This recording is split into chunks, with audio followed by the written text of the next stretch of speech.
today we're interviewing Sue Kerr, and Sue has been an icon of our town for many, many years. She has a long history associated here in Mirboo North, and today hopefully we can ask her to share some of that with us. So Sue, I'd like to start with your very early years, and would you like to share with us where you grew up, where you went to school, even where you were born, all those very early years, if you... Yes. Okay. Well, to my knowledge, I was born at Kyneton. Right. And I lived at Glen Hope as a child.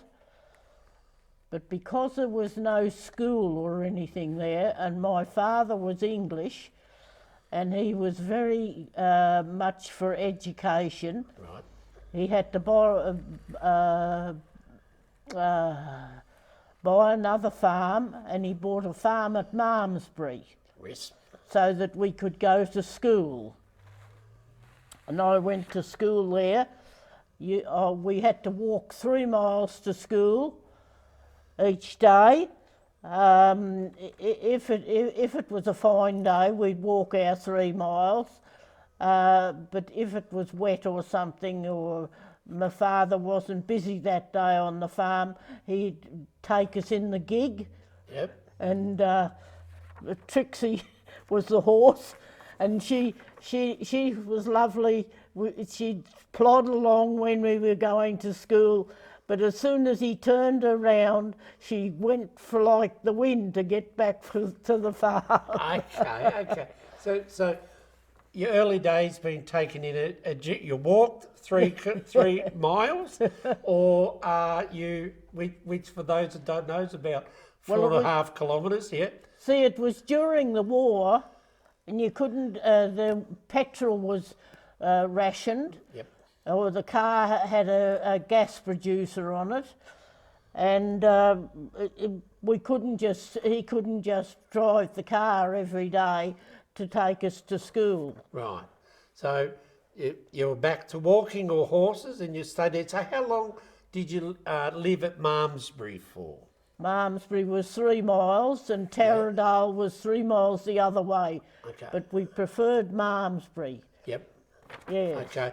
And how old were you when you left that area? My parents used to go into Kyneton once a week to get the groceries and things, and they'd drop me off at the school, and I was only 3.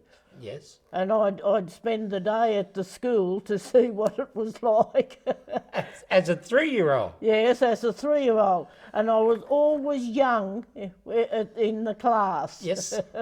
So your mum and dad wanted you to go to school early? Yes, yes. Okay. And so my oldest sister was about 12 months older than me, and she was at school. So anyway, but I used to go to school. I started school when I was 3. We started school when you're 3, okay. That explains a lot to many people watching this video. So, okay, so your first school you went to was called? The first school that you started Malmesbury. at? Malmesbury Primary School or elementary school? It was a primary school. Primary school. Okay. And what were some of the things that you can remember? I mean, you told us you were the youngest and you were 3, so you must have had a lot of older boys and girls helping you out and looking after you. Yes. And I can never ever remember bullying like they talk about today. Yep. We were just all kids together, sort of thing. Okay. And is there some people you can remember from those days who were your best friends, or is there any? What was something very fond to you about those years? Yes, I remember when the war was on, and I've regretted we did this, because there was one German family there, And you know, when you listen about the war and the Germans and that, we weren't very good to, very friendly with them. But anyway, it all worked out. We just played together and all sorts of things. Okay. And lunchtime, we all had cut lunch. So we shared our cut lunch because we knew what some had better lunches than others. Okay, so you shared it all, and so what did you do your higher level schooling at that school, or did you have to go to another? No, I went to the Kyneton High School. Yep. And we were just lucky enough that they started the school buses the year I was ready to go to high school. Isn't it wonderful? And yes, well, my father, I would never have been able to go to high school because he couldn't have taken us to Kyneton every day, and he wouldn't let us board with people, so we just went to school in the school bus. In the school bus? And the school bus started at 6 o'clock in the morning at Reedsdale. Yes. And then it came to along the Calder Highway, and we went on the bus. Okay, so Yes. so I know where Reedsdale is. It's not far from Lake Epilogue there. Yes. Yes. Been to the Reedsdale Hotel, which is a very famous holiday. Okay, so at Reedsdale, you're going to school, and how long did you go to Kyneton High School for? What I year went level? for 5 years. 5 years. If I didn't want to go to university, I didn't have to, and I wanted to do teaching. Yes. I didn't have to go and do matriculation. Right. So I just stayed the 5 years. 5 years, and you left there after 5 years, and you went on to teachers. Yes, I went to Bendigo Teachers College. Right. So was that the first time when you went to Bendigo, was that the first time you boarded anywhere, or you left home to do that? I was just taken to the train, stuck on the train, and they said, it'll take you to Bendigo. And away I went. All on your own? Yeah, well, in the train. Okay, so I'm going to get to the Bendigo in a minute in the train, but let's stay with Kyneton High School. Yes. What was some? I'm assuming you would have been. You left there because you started so early. You were pretty young still. Yes. Well, when I first came to Mirboo North, I was only 18. And you were finished your teachers. And I'd finished at Bendigo Teachers College, and I came here for a class. It was a very adventurous drive because you couldn't get a train from Bendigo to Melbourne, and then Melbourne to Morwell. Right. So I had to stay in Melbourne with an aunt, and then I got on the train, and a fellow, he cut his leg or something, and we had to wait until he was fixed up, and then we kept going, and I think we might have got to about Cranbourne or somewhere, and a drunk fell out of the train, so we had to shunt the train back, and then we got to when by the time we'd done all this, we got to Morwell, and it was the education department used to have their own taxis. Right.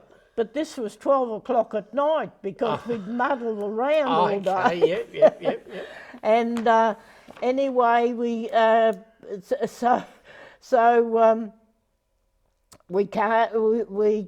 off the train, and there was another girl. She was to teach at Ballara. I wished I'd kept in touch with her, but anyway, we couldn't find a taxi, and I said, well, I'm just going to get any taxi. I'm not going to worry about a department taxi. and I'd never been on a crooked road like the road up from Morwell to Mirboo North. Via Ballara. Oh, well, there was no Mountain Hut Road in those days. Yep. And we had to come up, and I thought, gosh, how many bends in this road, you know? In the dark. Yeah. Well, I was in this fellow's taxi, and he just dumped me at the Castle Cafe, which doesn't exist here anymore. At what time was that? It would have been 2 o'clock in the morning or 1 o'clock in the morning. So anyway, that's where I was supposed to board. So I knocked and knocked, and I couldn't get anyone to come along. And so they had steps up into the front door. Yes. So I'm just sitting on the steps, and this fellow walked down from here. There was a garage here, Yes. Mirboo service station, and he walked down in the pair of white overalls, the dirtiest overalls I'd ever seen in my life. And he said, "What's the matter?" And I said, "Well, I'm supposed to board here and teach up at the school." And I said, "I can't knock them up." So anyway, he said, "I board here," because it was a boarding house, and so he knocked them up, and then they gave me a little memo book. You can't buy them now, but it was just a little memo book. And she said, and the lady said to me, "Now I'll tell you I can't remember how much board it was, but she said, and you get 1 bath a week." Yep, 1 bath.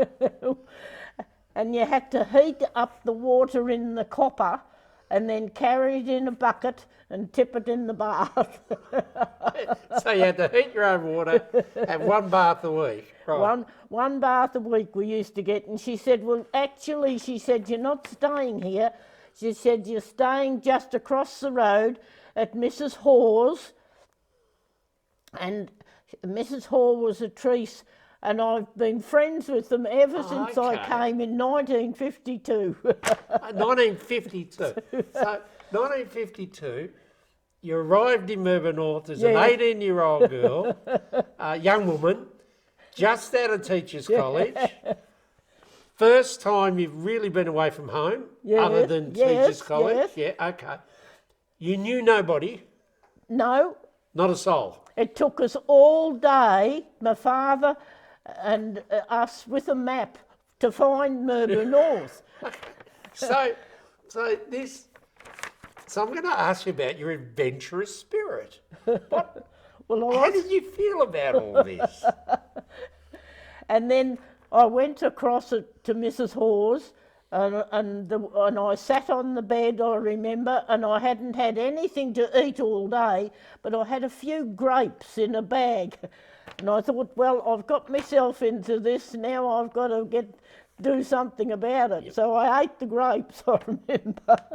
I'll go up to school the next day, and they said, "We haven't got a class for you." And I said, "Well, what am I going to do?" And there was another teacher that had the prep class, and that was there starting, you know. Yep. The kids in those days didn't go to kindergarten, and they were crying and everything, and they were frightened at school, and so I helped her out. And then later on, just before Easter, I think it was, they sent me to Druin West. Oh, yes. The department sent me there, and I had classes there, and I loved it at the Druin West. But in the meantime, the fellow with the dirty overalls had thought, "She'll make a good wife." So the person in the overalls... He kept following me around wherever I went. He drove me. Yep. And anyway, then when I went to Druin West, he kept following me, coming down and seeing me, and then, well, eventually we did get married. So So this is Bert. Right? Yes, this is Bert. So this is Bert, and Bert's courting you. He saw you the first night in his dirty overalls, okay, and he followed you around, and you went to Drew and West for school. And so, what was that? Without many details, tell me about what courtship must have been like back then. It must have been so hard. Drew and West was just a one-room school. I was one end of the room, and Mr. Rumpf was the other teacher. He was the other end. And he didn't mind me, having my class. I had preps 1 and 2, and the only time when I said, oh, well, I think the kids could do with a percussion band, So we got a whole lot of tins and things and made a percussion band. Well, then he sent me out to the tennis court that was at the back. He couldn't put up with the noise in one room. Okay, this is Drew West. All right, okay. So if you're happy talking about this, fantastic. So Bert followed you, you courted. Yes. He asked for your hand in marriage, I'm assuming. Yes. How did it all go sort of when you introduced Bert to your family? Well, there were 5 girls in the family. Yep. And a farmer with 5 daughters and no son. we were pretty good. But anyway, no, they didn't seem to worry about it. And I often wonder now, how the devil did he make enough money to pay for all our marriages? Because we all got married. And where were you married? Whereabouts? At the hometown or? Well, Bert would he'd drive me up to Malmesbury. I never ever went on a train again. Well, there was a plus. Yeah. Like I say, he'd drive you to Malmesbury, and you got married in Malmesbury. Yes. Okay. And you then settled back in Mirboo North? What was the story after marriage? Where did you go? What did you do? When we got married, we lived out on a farm in an old house out there. And in Mirboo North? Just out between here and Thorpedale. Okay, yep. Just a house. And then we... I had saved, some of my grandparents had given me some money, and Lee and Gather used to have I can't think what it was. It was a housing thing, and you paid so much each month to it. Yep. And I decided that money would go and we would build a house. Now, we built a house in Baromie Road, yes. Mirboo North. Mm-hmm. That's the first house. Then we got ambitious and wanted a dream house, so we built another house in Farmer Street. Yes.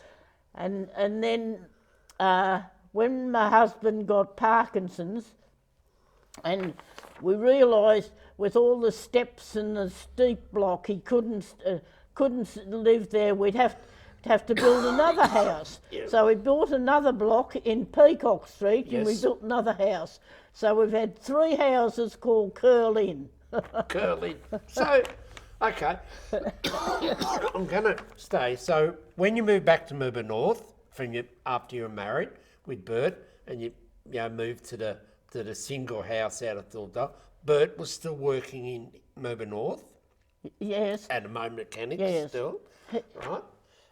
And you were teaching then in Mirboo North? You went back to teaching in Mirboo North? I only taught for a little while. Yep. Then when I had the family, I stayed at home. And the teacher at the kindergarten, she just wanted to give it away really. So, and So can you remember two what year that primary was? teachers, one taught on a Monday and one taught on a Friday. I can't remember which day I tried, but I taught one day, and Mrs. McKinnon taught the other day, and that gave her a bit of a spell from the kindergarten. Right. And of course I opened my mouth and said, well, you know, if you really get stuck, I could help out, I suppose. So I went and they had two kindergarten teachers.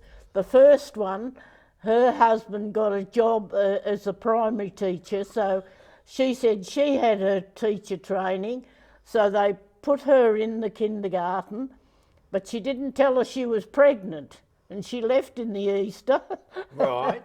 And then the next teacher, she was from a broken marriage, and she asked the them at the meeting, could she get some tyres for the kids to play on? Well, I don't believe in tyres, but they're all black and dirty and everything. Yes. But anyway, they said yes, and she said, well, she was able to get the tyres, and they said, oh, well, you can go and get them. So she went, but her husband that she'd broken up with was there, and they got back together again, so they never had another tea. So I was painting the house in Baromie Road. It was a weatherboard house, and I was painting it, and I saw one of the president of the kindergarten coming up the path, and I thought, oh, she's not going to ask me to start the kinder, is she? So anyway, she did. She asked me, and I never say no.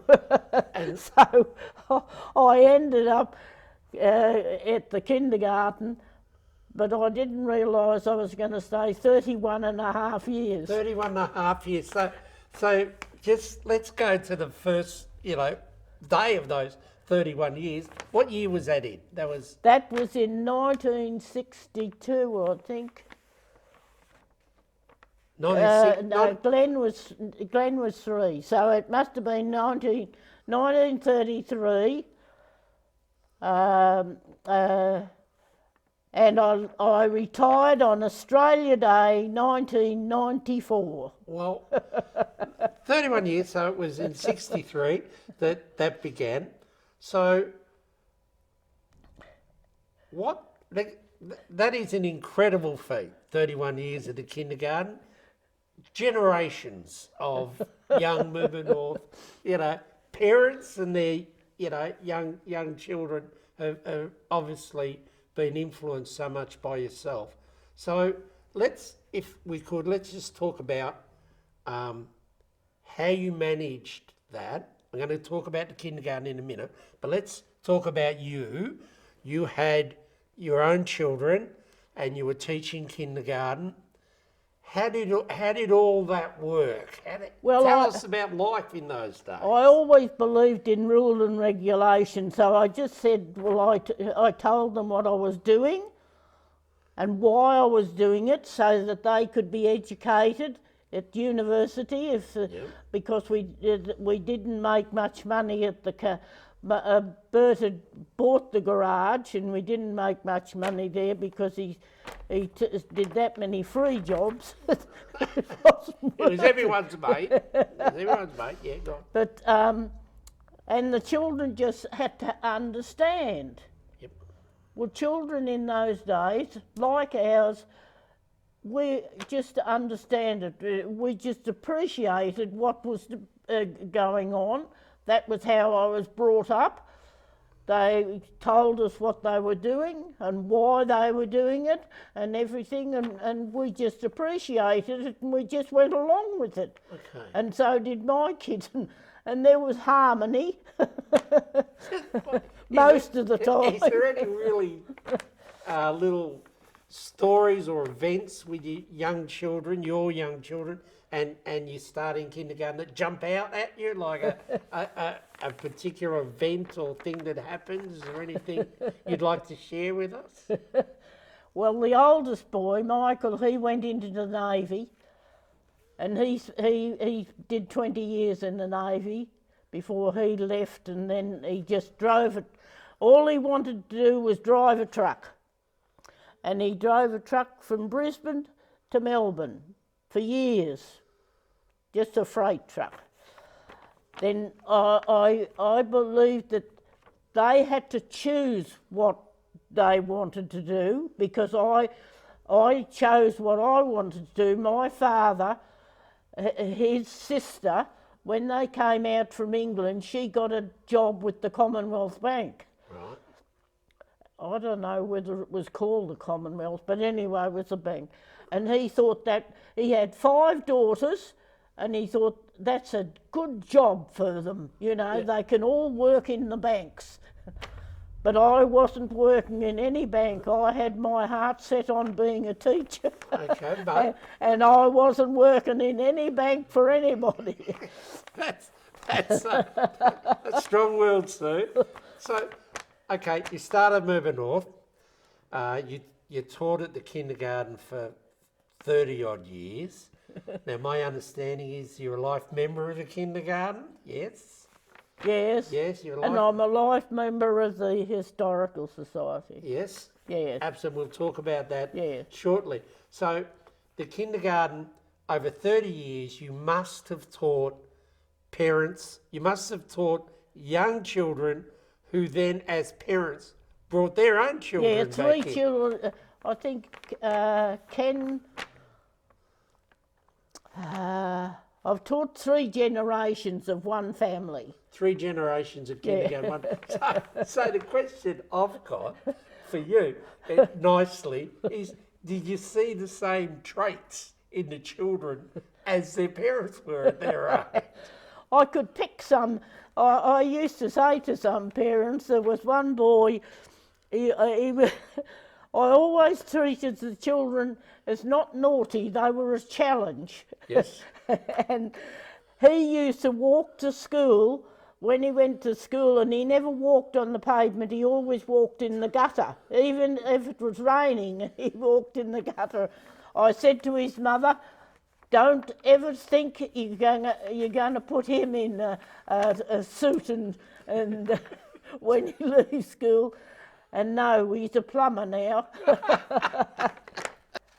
During the time of the kindergarten, you would have been part of such a change in education over 30 years. Well, I joined in everything. I see, I don't know, because I've got old and that, old and decrepit and that, I often wonder how I fitted it all in. Yes. I used to get up we had a garden up, a big veggie garden up at in Baromie Road. And I'd get up at 5 o'clock in the morning and be fiddling around up in the garden. We had chooks and all sorts of things for the kids. But, oh no, I don't know how I fitted it in, but I can't fit it in now. No. I'm past that. Well, that's fun. What were the biggest... I know we've touched on lighthearted, but what were you're in kindergarten. My understanding is that back in those days, the kindergarten sort of wasn't controlled by the Department of Education. It was very much a committee. It was the health department. Health department. Yes. And committee, was it committee controlled then? Like... Yes, there was no superannuation. Right. I had an assistant. I didn't have an assistant when I first started. I did the whole lot by myself, and then they got an assistant. Would be one person who wanted to do kindergarten teaching, and they'd stay with us for 12 months.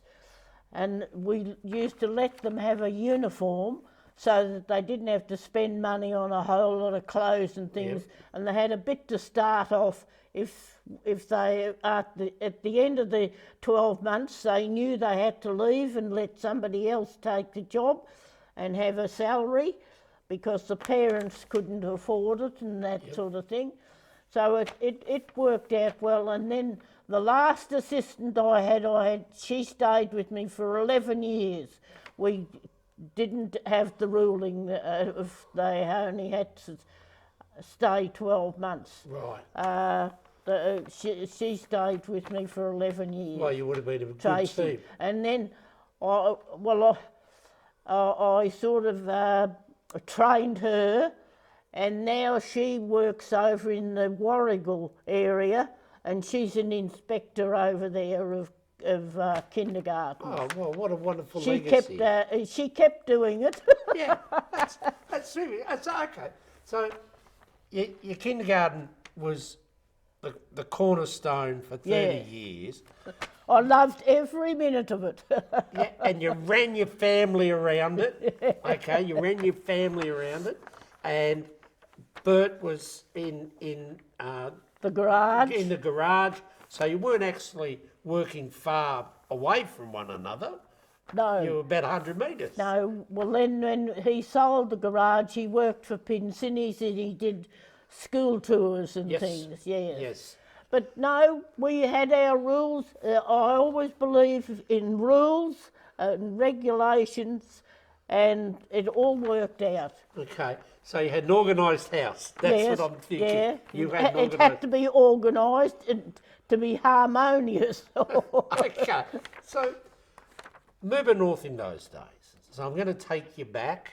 You arrived back here as an 18-year-old, sitting in the dark, thinking, what have I done? What have I done? What was Mirboo North Township like in those days, and how did it welcome you? Yeah. Other than Bert trying to court you, but how were you welcomed Well, in? when I first came to Mirboo North, I sort of, I don't know how long I'd been here, but they had me judging at flower shows and all sorts of things. But I always thought that it was a place that looked after itself, and it hasn't lost that. Yes. Which is nice. You know, we've got a lot of organisations, and one's helping the other, sort of thing, and it's just a harmonious place, really. Okay. I won't say that because we've brought a lot of other people from other areas. They want to bring their ideas, but we don't want the ideas here. It's just not Mirboo North. Okay, so Mirboo North's got its own its own way of running in your eyes. Okay, so how have you seen the town change over the last, recent? You retired back in 1994, was it, or thereabouts, straight up. So how in your mind, over the last 30 years, since your retirement from kindergarten, but I know you're very active in the community, have you seen the changes? And Well, what's been great, as yes. you said? Some of the organisations find it hard to get secretaries and treasurers and that, but I don't believe in people taking on things if they haven't got a skill. You know, it's a real worry for them to get talked into something and that they're not happy with, because I've always been happy with whatever I've done. I've always done the best I could. I've donated to numerous things and that, and I've just enjoyed what I've done. Yes. And I think that's why I've stayed so long. Yeah, well, and They people couldn't kick me out. people love you for it. So what in your mind You've talked about harmonious, the way Mirboo North people do that. What has been the strength in your mind that's kept Mirboo North as a town going? We have seen rural towns decline and nearly shut up shop in many parts of Victoria. But Mirboo North is still here and alive. Yeah. So what's been its strength? Well, Mirboo North's gone ahead with the education part of it because it was a higher elementary school when I came. Yep. See, and it only went to grade 8, I think. Right. But now we've got the high school and the primary school and the kindergarten and daycare and everything like that. There's no reason for them to have to go to another town for education, but they can go to Leongatha. There's buses from Leongatha and that. They have a choice. And that's been the strength in your Yes, mind. yeah. Education as an anchor Well, in the ground. education is important. Yeah. Yes. It is. And my father, before he came from England, he went to Sir Thomas Ritz's school in Gloucestershire, and he had a matriculation education. The delight of his time was when I was doing leaving, and I did English literature, and we had an essay to do. And he'd say, he'd wait until I'd come home from high school and, you know, what have you got, what's the essay this week, you know, this week or something. And I remember coming home and saying, gosh, do you know what we've got to write about this week? And he said, no. I said, old clothes. Old clothes. I said, what can you write about old clothes? And I love me old clothes. Yeah, well, that's what you're right about. So, okay, so during you've given us such wonderful insight into, you know, your life and that, and it's focused heavily on your career in education, which is outstanding, and your family. What was it that Sue liked to do just for herself? What hobby, what interest did you have that was just... I think I'd have to say gardening. I was going to say that if you're out there at 5 o'clock in the morning. That's killing me at the moment. Right. Trying to keep up, or it's... Trying to keep up. Right. Yes.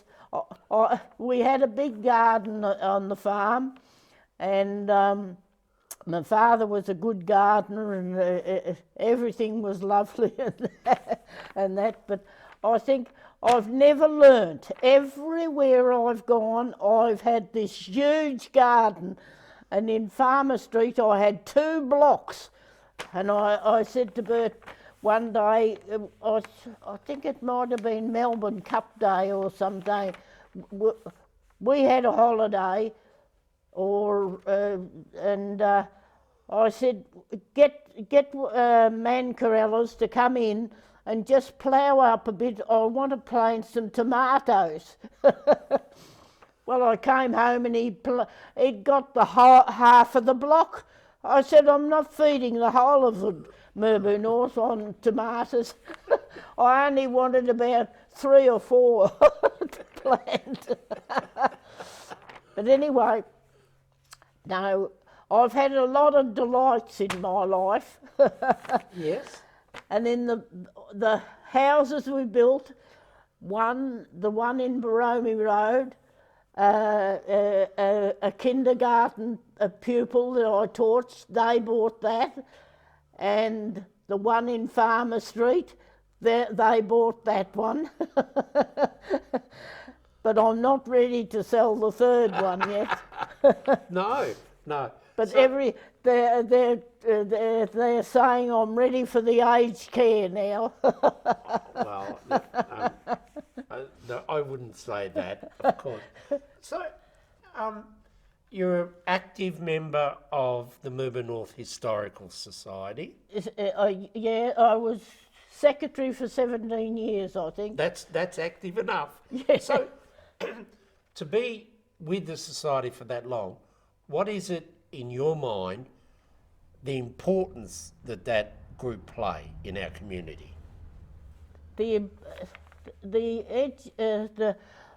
I don't think a lot of people in the town value the historical society until they've got to do something, you know, and they come up to find the history and the files up there.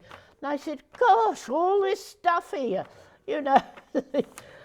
But I don't think younger people don't realise until they're, I'd say, about 40 or 45, and then they realise that the history and of, you know, a town and that. And their families Yes. and so forth. And Yes. so forth. Yes.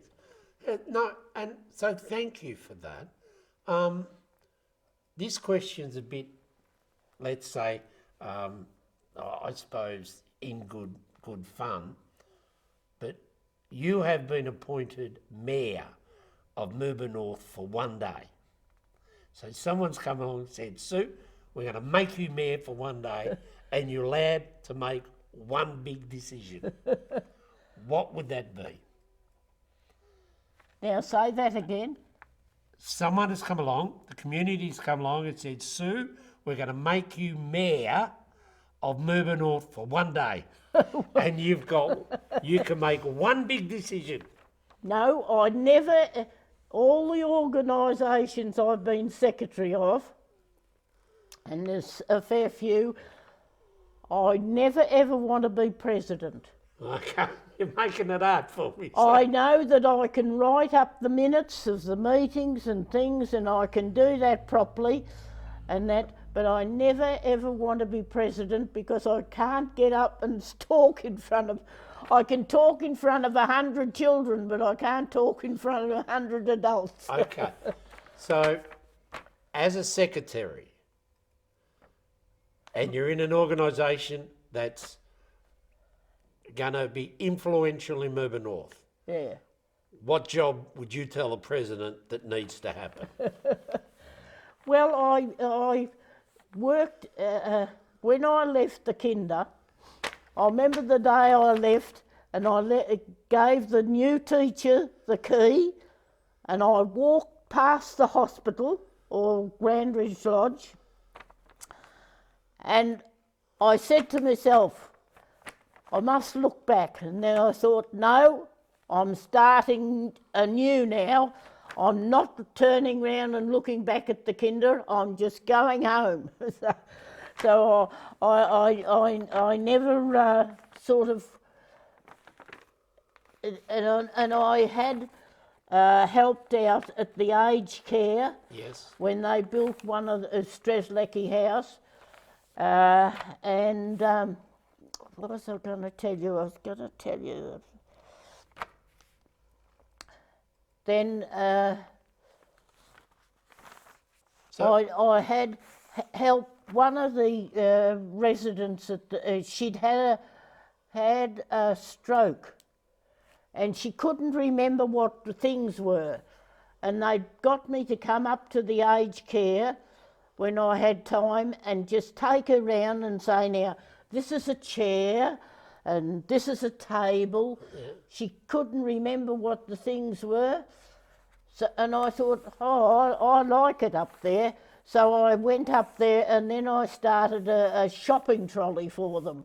And I'd buy their lollies and things that they couldn't get up there, and some of them didn't get visitors. Yes. And they couldn't go and do their shopping. So I started the shopping trolley numerous things there were. I just wonderful. Loved it. I just seem to be able to tone in with them. I don't know why. There'd be very few people who could sit, as I am here today, being so honoured to interview with you, and you as a teacher of my children. So I'm going to ask you this question, and this is for you to talk to your children and to your grandchildren and all of those people that you've had such a hand in over the years, giving them such wonderful education. What are the things that you would advise them to do or to have so that they can have a wonderful life like you've had? What would advice would you I give? imagine retiring and sitting down with a spinning wheel. Because when I used to get different ones to come and demonstrate to the kinder kids. Yes. And I had one of the pupils I'd had at primary school. He had a farm and he'd bring in the sheep in, then he'd shear them for me, and then I'd get the women to come with their spinning wheels and they'd spin the wool and then they'd knit something with it. And it just all toned in with them, you know. Yeah. But I don't think the kids get those experiences now. No, it's hard for that, and technology has changed so much from when. Well, that's you one started. thing I miss. I didn't go on with technology. Yeah. Yes. And so, Sue, it's been a wonderful catch up today. Do you feel that you've been able to share your history with us a little bit today? Yeah.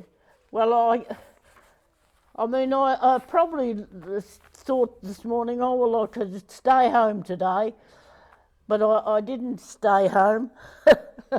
At one stage, when the higher elementary school was changing over to a primary school and a high school, there wasn't enough room for the high school kids, so they went over to the primary school. And I taught down in the church here, and I had, I think, 75 kids or something. I had all these classes, and then we used to walk up to the school, and I used to get to the bit of the rise, and I'd say to the kids, look out, the principal's looking out the window at us, keep straight. So what I've been able to learn today, that Sue Kerr's wonderful career and successful life has been that you are an organised person. I know I'm organised. And one of the things that the women get annoyed with me is if I've got washing out. And my mother, she, with her 5 children and all the sheets and everything like that, she used to get me to go out and turn them because they dried a lot quicker. Yes. And they'd say, oh, what are you going home for? Oh, they said, she'll be going home to turn the sheets. Okay, so that's what they're saying. I have heard that before. Do you feel, Sue, that our interview today, our discussion today, you've been able to share what you wanted to share? Is there anything you'd like to say in closing? No, I hope it comes up all right.